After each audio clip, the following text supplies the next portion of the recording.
국민의힘 공천관리위원회가 대구시장 후보로 홍준표 의원, 강원도지사 후보로 김진태 전 의원을 확정하면서 17개 시도 공천을 모두 마무리했습니다.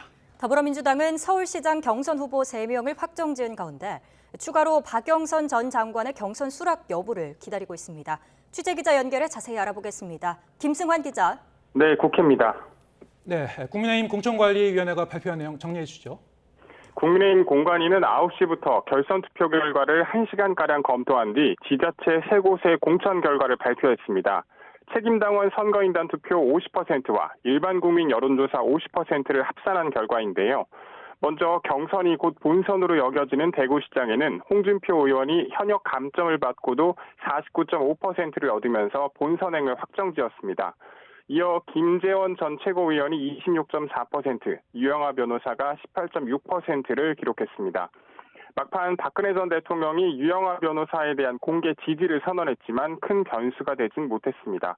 홍 의원은 결과 발표 뒤 앞으로 본선에서 승리하게 되면 대구 미래 50년 준비에만 박차를 가하겠다고 말했습니다.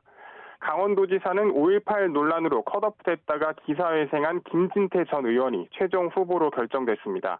황상무 전 앵커는 정치신인 가산점을 받고도 45.9%에 그쳐 58.3%를 기록한 김진태 전 의원이 승리를 거머쥐었습니다. 김 전 의원은 SNS에 분열에서 통합의 시대로 강원도민만 바라보고 가겠다는 입장을 내놨는데 어제 공천이 확정된 더불어민주당 이광재 후보와 맞대결을 펼치게 됐습니다. 이 밖에 제주도지사의 경우 허양진 전 제주대총장이 40.6%를 득표해 6.1 지방선거 후보로 나서게 됐습니다. 네, 이번엔 더불어민주당 소식도 짚어보겠습니다. 어제 저녁 서울시장 경선 후보 3명이 확정됐습니다. 이와 별도로 박영선 전 장관의 출마 여부를 기다리고 있다고요? 네, 더불어민주당 비대위는 어제 서울시장 후보로 신청한 6명 가운데 3명을 컷오프하고 송영길 전 대표, 박주민 의원, 김진애 전 의원을 경선 대상으로 선정했습니다. 그러면서 추가로 출마 권유를 한 박영선 전 장관이 참여를 받아들이면 4명으로 경선이 치러진다고 밝혔는데요. 어젯밤까지 박 전 장관의 의견을 기다린다는 입장이었습니다.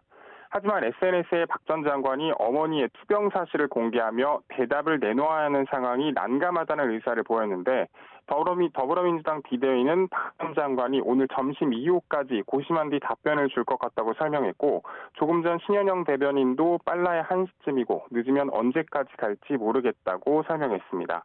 경선 후보에 포함된 김진애 전 의원은 SNS에 특정인을 후보로 만들자는 경선 설계를 하자는 거냐면서 비대위를 향해 원칙을 잡으라고 반발했습니다. 이런 가운데 민주당은 오늘 저녁 전북도지사 1차 경선 결과를 발표합니다.